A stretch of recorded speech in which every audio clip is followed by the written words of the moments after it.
Hello മക്കളെ, എല്ലാവർക്കും exam winner Malayalam ക്ലാസ്സിലേക്ക് സ്വാഗതം. It's me Jobin. അപ്പോഴാ 8ാം ക്ലാസ്സിലെ മക്കളെ, നിങ്ങളുടെ മലയാളം സെക്കൻഡിലെ ക്രിസ്മസ് എക്സാമിന് ചോദിക്കാൻ സാധ്യതയുള്ള അല്ലെങ്കിൽ നിർബന്ധമായും വരാൻ ചാൻസ് ഉള്ള 3 പാഠഭാഗങ്ങളുണ്ട്. ഏതൊക്കെയാണ് മക്കളെ? പ്രത്യാശയുടെ കിരണങ്ങൾ, ഒപ്പമിടിക്കുന്നത്, സ്നേഹപൂർവ്വം അമ്മ. പിന്നെ നിങ്ങളുടെ മലയാളം സെക്കൻഡിലെ 2ാമത്തെ യൂണിറ്റായ ആയുരാരോഗ്യ സൗഖ്യം എന്ന് പറയുന്ന ആ യൂണിറ്റിലെ 3 ചാപ്റ്റേഴ്സാണ്. അപ്പോൾ സാറിൻ്റെ ചെറിയ വീഡിയോയിലൂടെ നിങ്ങൾക്ക് ഈ 3 ചാപ്റ്റേഴ്സിൻ്റെയും സമ്മറി, ഇതിൻ്റെ ആശയം ഒന്ന് പറഞ്ഞു തരാണ്. ചില മക്കളുണ്ട് ടെസ്റ്റ് ഒന്നും വായിക്കൂല, വെറുതെ വീട്ടിലിരിക്കും. ടെസ്റ്റൊക്കെ വായിക്കാൻ നമുക്ക് ഭയങ്കര മടിയല്ലേ? എത്ര വായിച്ചാലും ഈ കഥയൊന്നും തീരെയില്ല. ഈ പ്രത്യാശയുടെ കിരണങ്ങൾ എന്ന് പറയുന്ന കഥ 3-4 പേജുണ്ട്. ഒപ്പം പിടിക്കുന്ന കവിതയാണ് സ്നേഹപൂർവ്വം അമ്മ എന്ന് പറയുന്ന കഥയും 3-4 പേജുണ്ട്. സാറേ, ഇതൊന്നും എനിക്ക് വായിച്ച് മനസ്സിലാക്കാനുള്ള സമയം ബുദ്ധിയും ഇല്ല എന്ന് പറയുന്ന മക്കളാണ് നിങ്ങൾ. എന്നാൽ നിങ്ങൾക്ക് വേണ്ടിയാണ് ഈ ക്ലാസ്. ഈ ഒരു ചെറിയ ക്ലാസ്സിലൂടെ നിങ്ങൾ ഈ 3 ചാപ്റ്റേഴ്സും, അതായത് ഒരു യൂണിറ്റ് തന്നെ പഠിപ്പിക്കുകയാണ്. നമ്മുടെ മലയാളം സെക്കൻഡ് 2ാമത്തെ യൂണിറ്റായ ആയുരാരോഗ്യ സൗഖ്യം എന്ന് പറയുന്ന യൂണിറ്റ് തന്നെ നിങ്ങളങ്ങ് പഠിപ്പിക്കുകയാണ്. സെറ്റല്ലേ? നിങ്ങൾ എടുത്തോടങ്ങ്. അപ്പം നമ്മൾ പോകുന്നു ആദ്യത്തെ ചാപ്റ്ററായ പ്രത്യാശയുടെ കിരണങ്ങൾ എന്ന് പറയുന്ന പാഠഭാഗത്തിലേക്ക്. മക്കളെ, ആരാണ് പ്രത്യാശയുടെ കിരണങ്ങൾ എന്ന് പറയുന്ന പാഠഭാഗം എഴുതിയത്?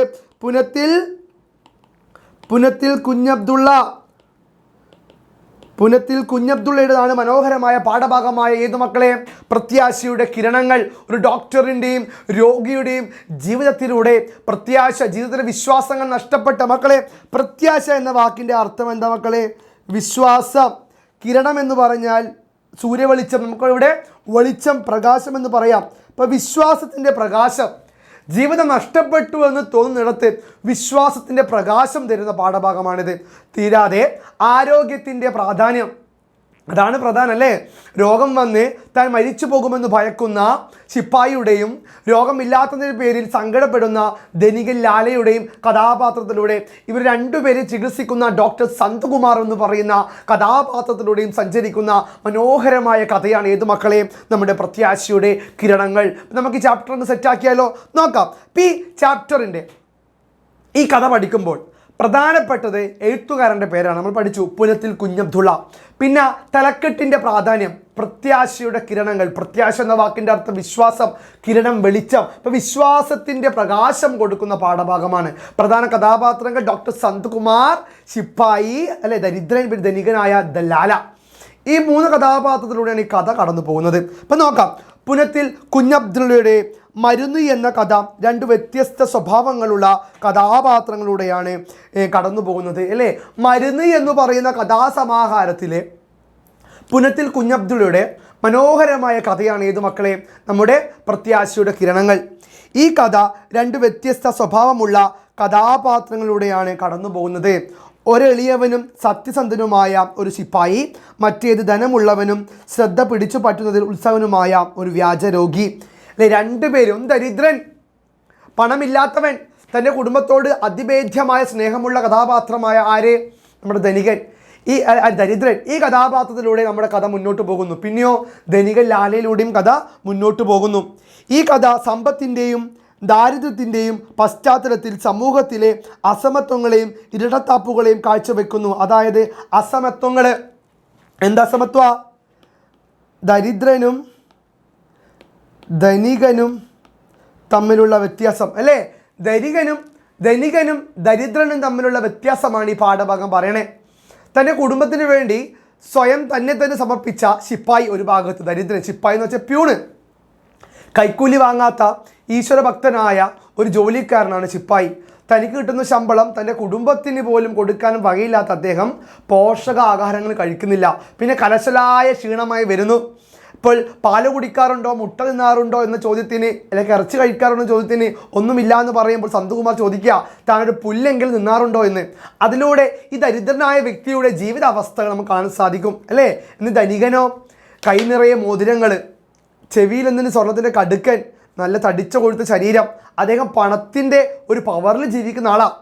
കൊളസ്ട്രോൾ, പ്രഷർ, ഷുഗർ രോഗങ്ങളില്ല. തൻ്റെ സുഹൃത്തുക്കൾക്കെല്ലാം ഈ രോഗങ്ങളുണ്ട്, തനിക്ക് ഈ രോഗങ്ങളില്ല. അതുകൊണ്ട് തനിക്കും ഈ രോഗങ്ങൾ വരണമെന്ന് പറഞ്ഞ് ആഗ്രഹിക്കുന്ന, ഈ രോഗങ്ങളില്ലെങ്കിൽ സമൂഹത്തിൽ തന്നെ പണക്കാരനായി കാണില്ല എന്ന് ആഗ്രഹിക്കുന്ന ധനികരുടെ സ്വാർത്ഥ വിഡ്ഢിത്ത ചിന്തയുള്ള കഥാപാത്രമായി ആര് വരുന്നു? നമ്മുടെ ധനികൻ ലാല. ഇവരെ രണ്ടുപേരെയും നോക്കുന്ന, എന്ന ദരിദ്രനെ സ്നേഹിക്കുന്ന, അവന് മരുന്നുകൾ ടോണിക്കുകൾ സൗജന്യമായി കൊടുക്കുന്ന, സ്നേഹത്തോട് ഉപദേശിക്കുന്ന കഥാപാത്രമായി ഡോക്ടർ സന്തുകുമാർ മാറുന്നു. ഇതാണ് ഈ കഥയുടെ മൊത്തത്തിലുള്ള കഥാപാത്രങ്ങളുടെ ഒരു നിരീക്ഷണം എന്ന് പറയുന്നത്.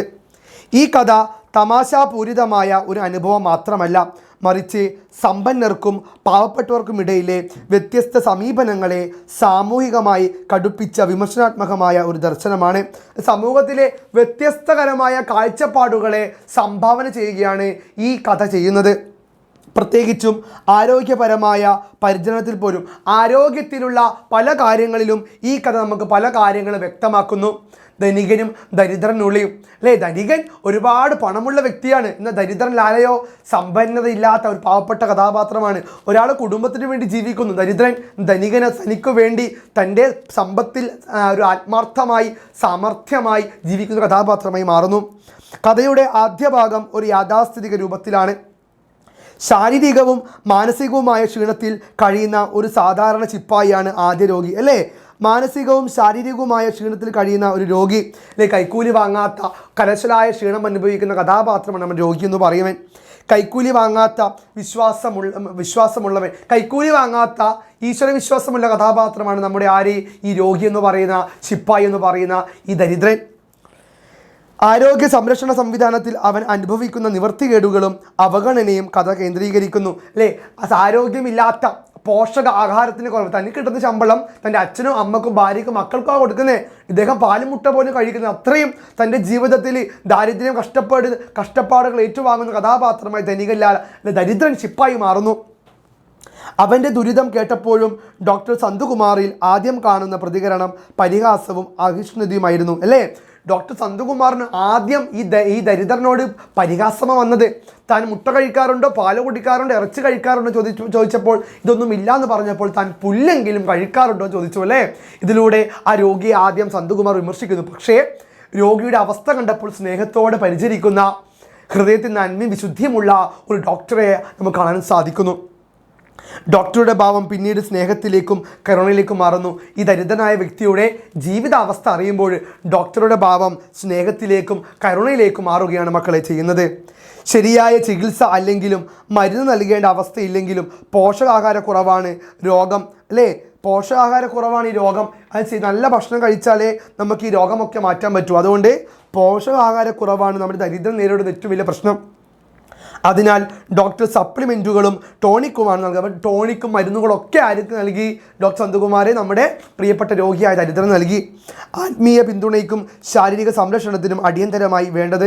ധനികൻ്റെ വരവോടെ തുടങ്ങുന്ന കഥയുടെ രണ്ടാം ഭാഗം ഒരു സമാജരോമിയാണ്. അപ്പോൾ ആദ്യത്തെ കഥാപാത്രമായ ദരിദ്രൻ വന്നപ്പോൾ ഡോക്ടർ സ്നേഹത്തോടു കൂടി പെരുമാറിയല്ലേ.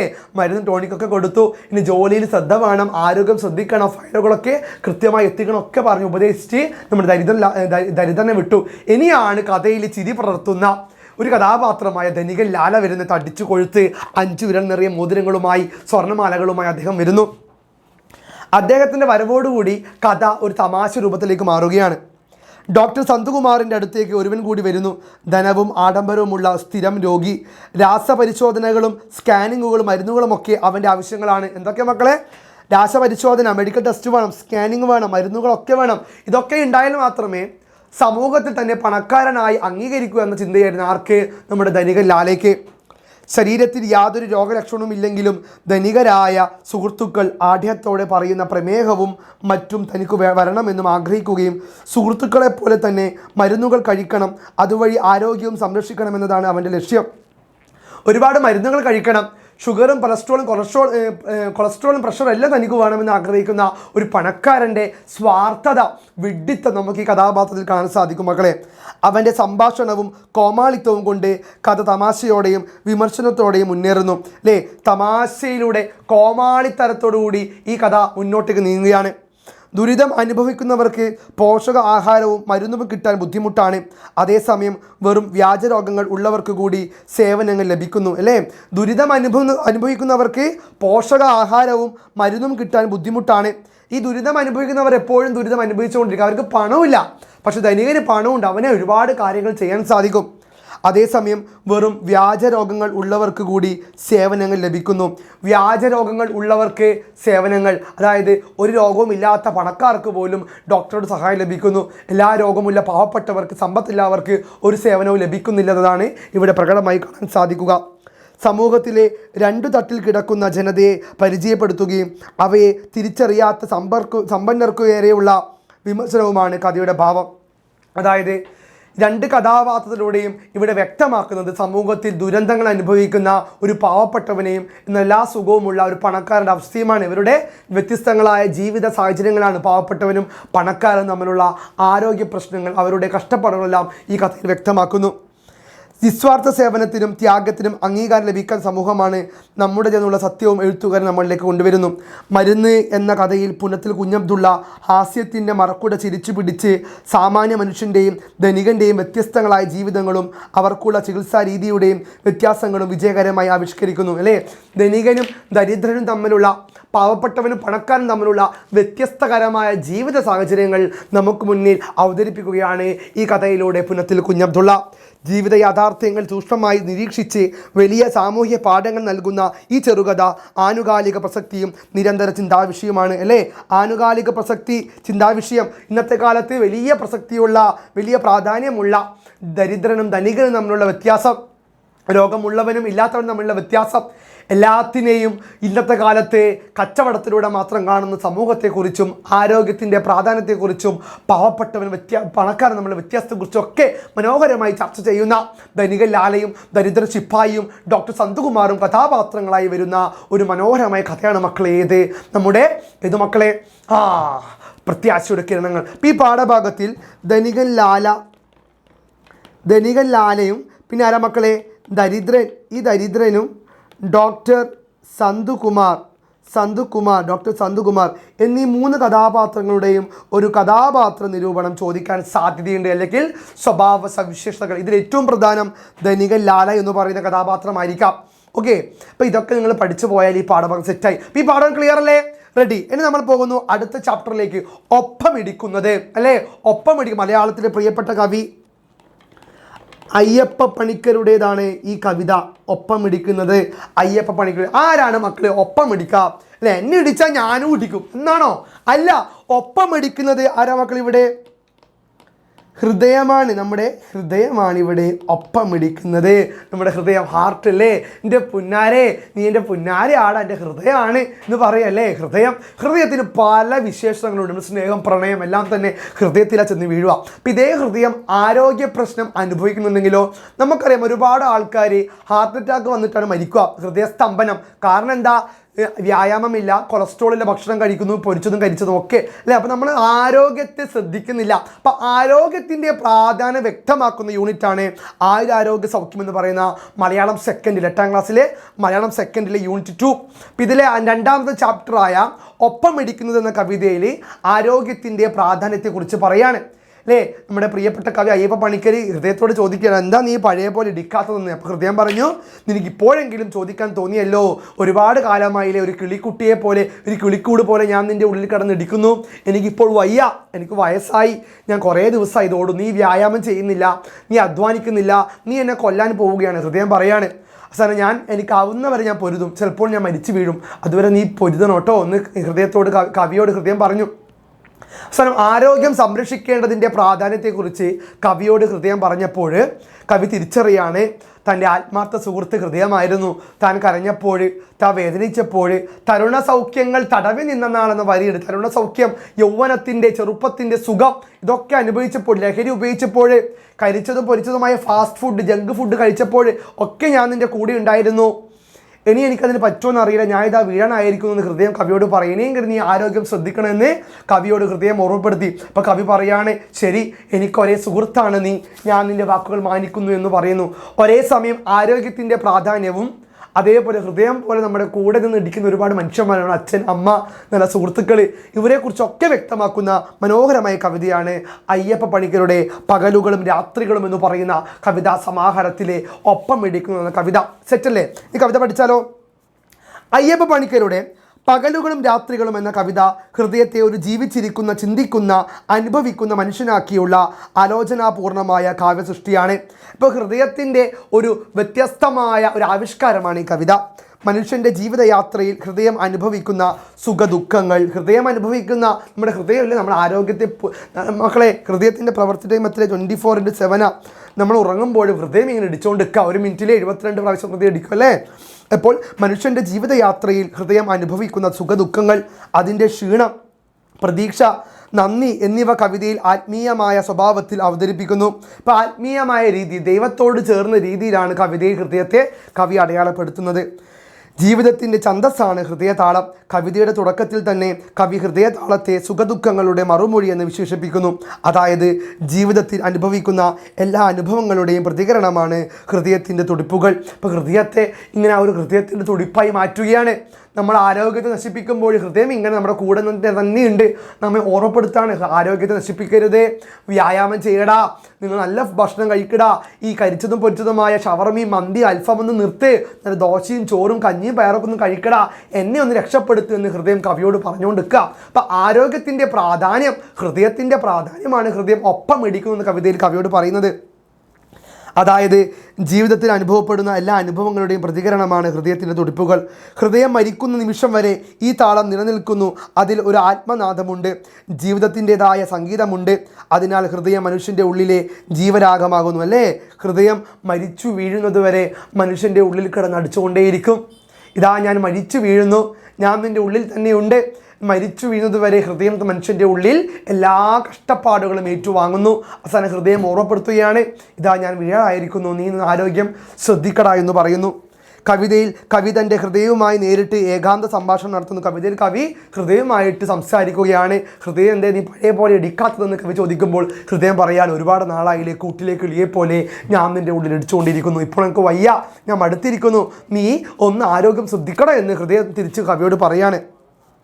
കവിതയിൽ കവി തൻ്റെ ഹൃദയവുമായി നേരിട്ട് ഏകാന്ത സംഭാഷണം നടത്തുന്നു. തൻ്റെ ഹൃദയതാളത്തിന് തുടിപ്പും തുഷ്ടിയും കുറഞ്ഞുവെന്ന് തോന്നി തുടങ്ങിയ നിമിഷമായിരുന്നു അത് അല്ലേ? ഹൃദയത്തിന് തുടിപ്പും തുഷ്ടിയും കുറഞ്ഞിരിക്കുന്നു, അതിന് വയസ്സായിരിക്കുന്നു എന്ന് പറയുന്നു. പല നാളായി ഈ ഹൃദയം തളർന്നു പോകാതെ തുറന്നുകൊണ്ടിരിക്കുന്നു. ഒരു പഴയ കൂട്ടിലെ ഇണക്കിളിയെ പോലെ, കൂട്ടിലെ കിളിയെ പോലെയല്ല ഹൃദയം ഉള്ളിലുള്ളത്. ഒരുപാട് നാൾ നമ്മളെ കൂടെ ഇടിച്ചുകൊണ്ടിരിക്കുന്നില്ല. മക്കൾ, നിങ്ങൾ ചോദിക്കാറുണ്ടോ ഹൃദയത്തോട്, എടാ ഒരുപാട് കാലമായില്ലേ നീ ഉള്ളിൽ ഇടിച്ചുകൊണ്ടിരിക്കുന്നു, നിനക്ക് സുഖമാണോ എന്ന് ആട്ടിനോട് കൈവച്ച് ചോദിക്കാറുണ്ടോ? നമ്മുടെ ഹൃദയം നമുക്ക് വേണ്ടി ഇങ്ങനെ പണിയെടുത്തുകൊണ്ട് നിൽക്കുകയാണ്. അപ്പം നമ്മൾ നല്ല ഭക്ഷണം കഴിക്കുക, ആരോഗ്യത്തോടെ ഇരിക്കുക, നമ്മുടെ ഹൃദയത്തെയും അതേപോലെ സംരക്ഷിക്കില്ലെങ്കിൽ നമ്മൾ മരിച്ചു പോകട്ടോ. ജീവിതത്തിലെ എല്ലാ ദുരിതങ്ങളെയും അതിജീവിച്ച് മുന്നോട്ട് പോകുന്ന ഈ ഹൃദയത്തിൻ്റെ ആത്മസംഘർഷം അല്ലേ? ഹൃദയത്തിൻ്റെ ആത്മസംഘർഷം, ഹൃദയത്തിൻ്റെ സങ്കടമാണ് ഈ വരികളിൽ പറയുന്നത്. കവിതയിൽ വ്യക്തമാണ്. കവിതയിൽ ഹൃദയത്തിൻ്റെ ഉത്തരം ഒന്നടങ്കം വൈകാരികവും വിനയപ്രദവുമാണ്. വൈകാരികമായി വിനയത്തോടു കൂടി ഹൃദയം തന്നെ മറുപടി പറയുകയാണ്.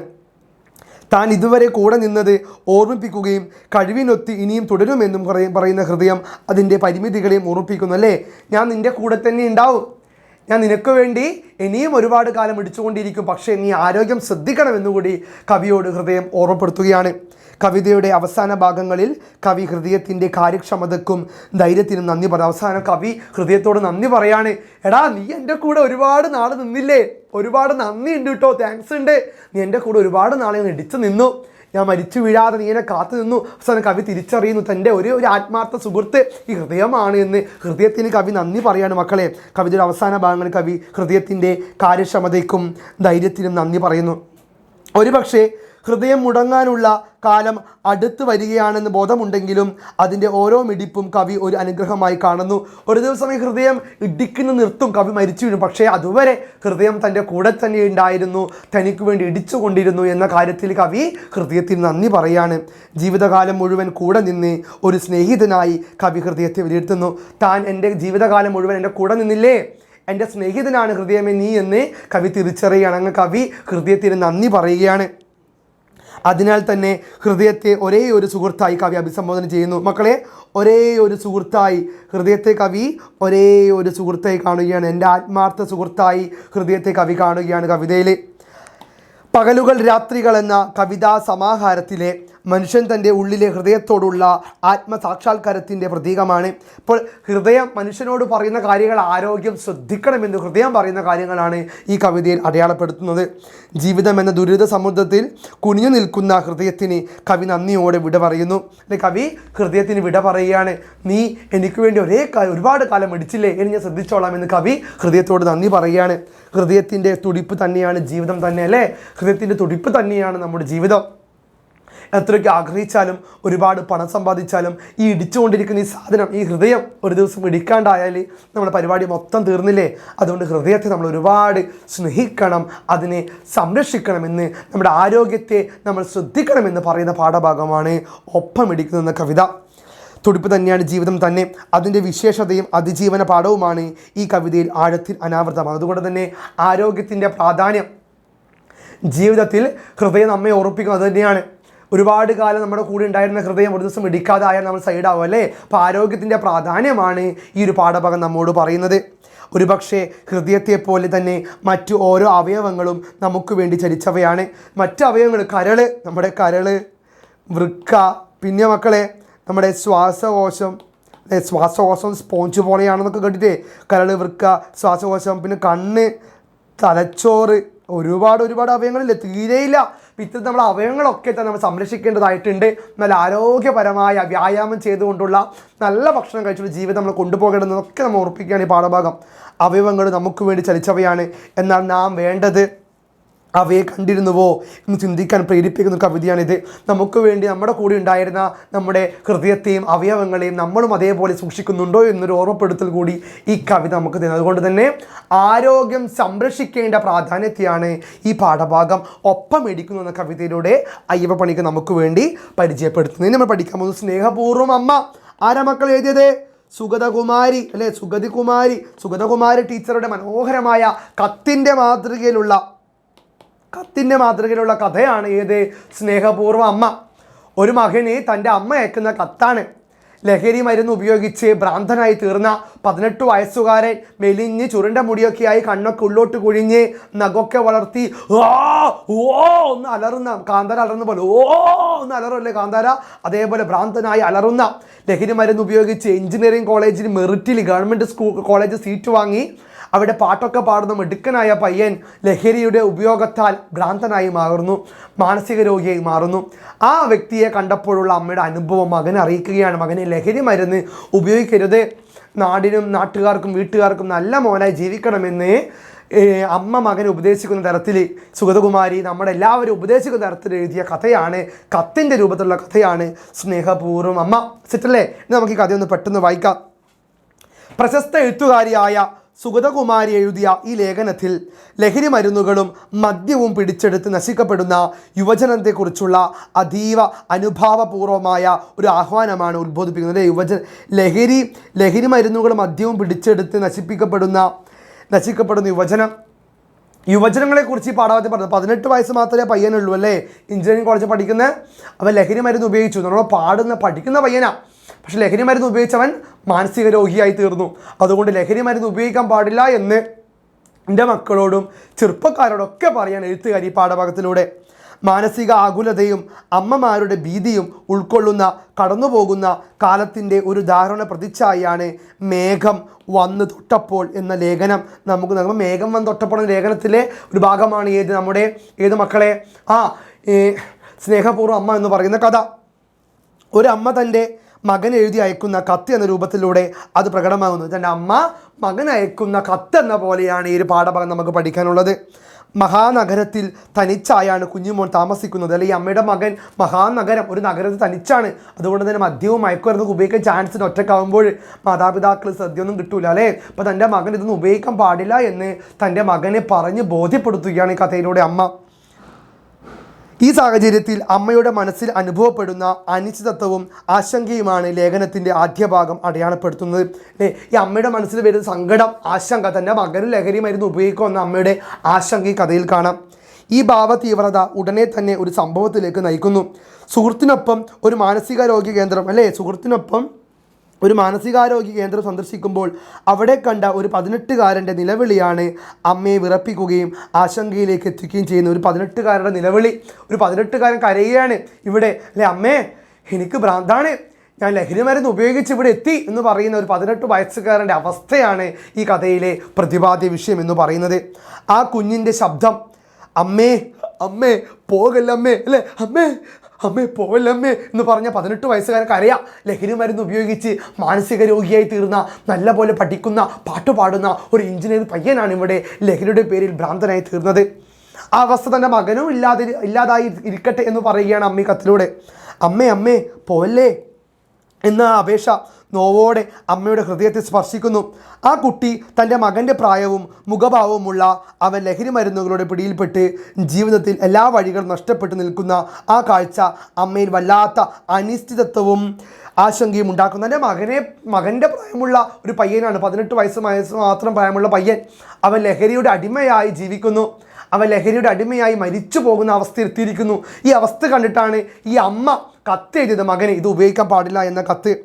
എഞ്ചിനീയറിംഗ് പഠിക്കുന്നത് വരെ എത്തിയ പ്രതിഭാശാലിയായ ഈ ബാലൻ, അല്ലെ, എഞ്ചിനീയറിംഗ് പഠിക്കുക ഗവൺമെൻറ് കോളേജിൽ, ഈ പ്രതിഭാശാലിയായ ബാലൻ അവസാനം അവൻ്റെ ജീവിതം ഒരു ഭ്രാന്താശുപത്രിയിലെ ഇരുമ്പഴിക്കിടയിൽ കിടന്നാണ്, അല്ലേ, അവസാനം ഭ്രാന്താശുപത്രിയിലെ ഇരുമ്പഴിക്കുള്ളിൽ കിടന്ന മകൻ മരിക്കാനായി മാറുന്നു. സകല ആഗ്രഹങ്ങളെയും തകർക്കുന്ന ലഹരിയുടെ തീവ്രത നമുക്ക് മുന്നിൽ തെളിയിക്കുന്നു. ഇപ്പം ലഹരിയുടെ തീവ്രത തെളിയിക്കുകയാണ് ഈ പാഠഭാഗത്തിലൂടെ പ്രിയപ്പെട്ട എഴുത്തുകാരി. ഈ സംഭവത്തിലൂടെ ഒരു കുടുംബം എങ്ങനെയൊക്കെ കുഴിയിലേക്ക് തള്ളപ്പെടുന്നുവെന്ന് സുഗതകുമാരി ഭാവനയിൽ മാത്രമല്ല യാഥാർത്ഥ്യങ്ങളുടെ നെറുകയിൽ നിന്ന് പറഞ്ഞു തരികയാണ്. നാടിന് അഭിമാനിയായി ജീവിക്കേണ്ടവൻ ലഹരി മരുന്നിൻ്റെ പേരിൽ കുടുംബം പോലും തകർക്കുന്ന അവസ്ഥയിലെത്തും. ആ ഒരു ഭീകരതയാണ് ഈ കഥയിൽ പറയുന്നത്.